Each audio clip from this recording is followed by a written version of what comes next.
Bonjour et bienvenue chez Arrêt sur Imo, rubrique création d'une annonce de terrain pour un lotisseur, pour un constructeur, pour une agence immobilière, etc.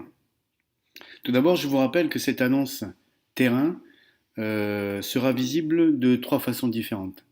La première, euh, en tant que bien à la vente dans la rubrique terrain.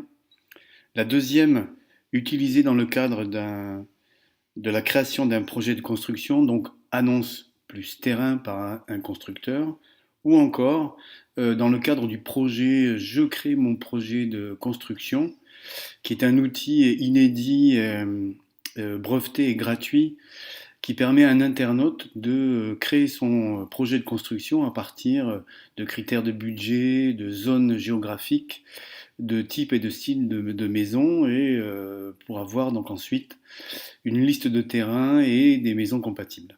Voilà les trois possibilités offertes pour, euh, pour ce formulaire de création de terrain. Donc on va commencer tout de suite. Donc pour créer un terrain, je vais dans mon espace tableau de bord et je crée un terrain. Voilà, création un terrain, c'est trois onglets.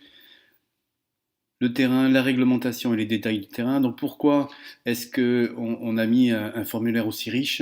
Justement pour avoir le maximum d'informations qui permettent de croiser des compatibilités et des prix avec des modèles de maison. Première étape, à cocher évidemment et obligatoirement, c'est l'autorisation par le propriétaire de commercialiser ce terrain. Toute la partie de description en fait du bien, le titre, l'adresse. Je note par ailleurs que l'adresse ne permettra pas de retrouver le terrain sur une carte.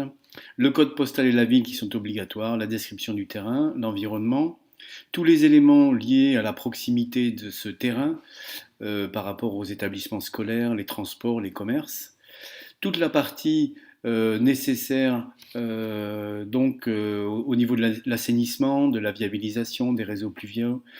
Y a-t-il besoin d'un radier? L'adaptation au sol, donc vert c'est oui, rouge c'est non. Adaptation au sol, élément très important pour savoir à quel niveau on va chercher les fondations. Au-delà de 2,40 m pour les pieux et en dessous pour des fondations classiques. S'agit-il d'une zone sismique, raccordement au gaz et ainsi de suite. Ensuite, la surface au sol autorisée, élément article 9 du PLU de la ville, et je sélectionne les photos pour ce terrain.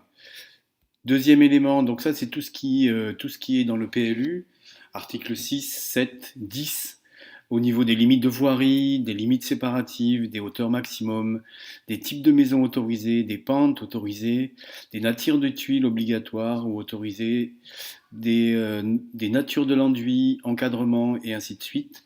S'agit-il d'une zone de bruit ou soumise au bâtiment de France? Voilà. Et enfin, dernière étape, les détails obligatoires du terrain, sa forme, son prix FAI, sa surface.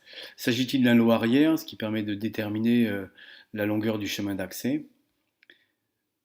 La largeur de la façade, de la profondeur, y a-t-il nécessité de busage parce qu'il n'y a pas d'accès direct au terrain, ou encore une préconisation sous-sol parce que c'est un terrain en pente, chose particulièrement importante en termes de prix. Voilà, et après c'est fini. Donc effectivement, si jamais vous avez oublié de valider un certain nombre de champs, on vous le rappellera avec cette zone orange qu'il faudra remplir. Voilà, une fois que c'est fini, vous pouvez passer au terrain suivant. Voilà, c'est terminé pour cette démonstration. Écoutez, vous pouvez nous retrouver évidemment sur le site d'arrêtsurimo.com, espace professionnel, ou alors de nous contacter par mail, par téléphone ou les réseaux sociaux. Voilà, je vous remercie. À bientôt, j'espère. Au revoir.